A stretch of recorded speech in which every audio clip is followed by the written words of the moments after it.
ஃபியூச்சர்ல உலகமே ஆல்மோஸ்ட் அழிஞ்சிடுச்சு. உலகத்துல ஒரு மனிதர்கள், ஒரு ஜீவராசி கூட கிடையாது. பட் லக்கிலி உலகம் முழுக்க ஓடுற ஒரே ஒரு ட்ரெயின் இருக்கு. அந்த ட்ரெயின் ஏறினவங்க மட்டும் உயிர் பொழைச்சுக்கிட்டாங்க. அந்த ட்ரெயின் 365 நாளும் உலகத்தை சுத்தி ஓடும். இப்போ ஆல்மோஸ்ட் 17 வருஷம் ஆயிடுச்சு. இன்னமும் அந்த ட்ரெயின் நிக்காம ஓடிட்டே தான் இருக்கு. பட் அந்த ட்ரெயினுக்குள்ள நிறைய விதமான ஏற்றத்தாழ்வுகள் இருக்கு. கடைசி கம்பார்ட்மெண்ட்ல இருக்கிறவங்க ரொம்ப கஷ்டப்படுவாங்க. அவங்களுக்கு சாப்பாடு கூட கிடைக்காது. சோல்ஜர்ஸ் எல்லாம் கண்ணு தூக்கிட்டு வந்து அவங்களுக்கு சாப்பாடுன்ற பேர்ல ஒரு ஜெல்லி மாதிரி ஒன்று கொடுப்பாங்க. அதுதான் அந்த கடைசி கம்பார்ட்மெண்ட்ல இருக்கிறவங்க எல்லாருமே சாப்பிட்டாக்கணும். அண்ட் திடீர்னு வந்து இவங்களோட பசங்களெல்லாம், அதை சின்ன பசங்களெல்லாம் கூட்டிட்டு போறாங்க. அப்போ ஒரு பையனோட அப்பாவும் என்ன பண்றாருன்னா அவங்களை சண்டை போடுறதுக்காக செருப்பு எடுத்து அடிக்கிறாரு. ஸோ அவங்களும் என்ன பண்றாங்கன்னா அவரோட கையை எடுத்து ட்ரெயின் வெளியே காட்டுறாங்க. ஸோ அப்படியே அந்த உரையிற குளிர்ல 7 நிமிஷத்துல அவரோட கையை உறைஞ்சு போயிட்டு அதை அப்படியே உடச்சு எடுக்கிறாங்க. இந்த மாதிரியான கொடுமைகள் எல்லாம் இவங்க ஃபேஸ் பண்ணிட்டு இருக்காங்க. அப்பதான் அவங்க காப்பாத்திடுவான்னு சொல்லி நம்புற ஒரு ஆள் இருக்காங்க. அவனோட பேர் தான் கர்டஸ். ஒரு அம்மாவோட குழந்தைய அவங்க எடுத்துட்டு போயிருப்பாங்க. இவங்களோட பிளான் ரொம்ப சிம்பிள் தான். முன்னாடி இருக்கிற கம்பார்ட்மெண்ட்ஸ் ஒன்னா தாண்டி போய் இன்ஜின் ரூமை நம்ம கைப்பற்றதும், அப்பதான் இந்த ட்ரெயினே நம்மளோட கண்ட்ரோலுக்கு வரும் அப்படின்னு நினைக்கிறாங்க. ஸோ அதுக்கேற்ற மாதிரி ஒரு கம்பார்ட்மெண்ட்டா தாவி போக ட்ரை பண்றாங்க. பட் அந்த சோல்ஜர்ஸ் வரும்போது 4 டோர் மட்டும் தான் திறக்கும். அவங்களால 4 கம்பார்ட்மெண்ட்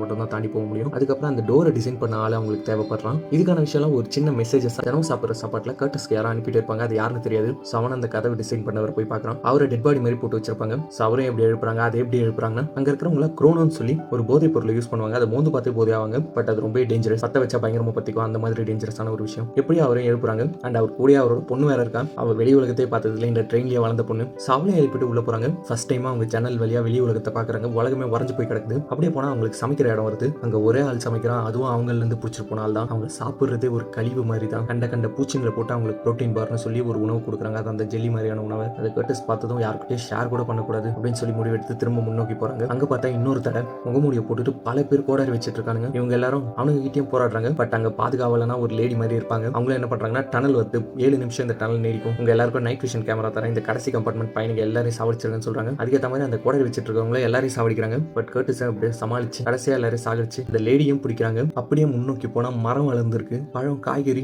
மீன், கறி, இவங்க எல்லாருமே நல்ல உணவா சாப்பிட்டுட்டு இருக்காங்க. அவங்களுக்கு மட்டும் அந்த கேவலமான உணவு போய் சேருது. அண்ட் இங்க இருக்கிறவங்களோட பசங்களாம் நல்லா படிச்சுட்டு வேற இருக்காங்க. உள்ளுக்குள்ளேயே ஒரு ஸ்கூல் வேற இருக்கு. அங்க யாரோட பாடத்தை நடத்திட்டு இருக்காங்கன்னா இந்த ட்ரெயினை கண்டுபிடிச்சாலும் அவனை தான் கடவுள் மாதிரி பாவிச்சு அந்த டீச்சரை சொல்லி கொடுத்துட்டு இருக்காங்க. அண்ட் இன்னொரு விஷயம் என்ன நடந்திருக்குன்னா உலகம் அழிஞ்சதுக்கு அப்புறம், அதாவது இந்த ட்ரெயின் மூவ் ஆனதுக்கு அப்புறம் ஒரு 7 பேர் மட்டும் எங்களால இங்க இருக்க முடியாது, நாங்க எப்படியா தப்பிச்சு போறோம்னு சொல்லி ட்ரெயினை விட்டு தப்பிச்சு போக ட்ரை பண்ணிருக்காங்க. பட் அவங்க அப்படியே ஐஸ் ஆகிட்டு இருக்காங்க. அதே அந்த டீச்சர் காட்டுறாங்க. அப்பவே அவங்களுக்கு ஃபுட் கொடுக்குற மாதிரி முட்டைலாம் தராங்க. இவங்க இப்பதான் ஃபர்ஸ்ட்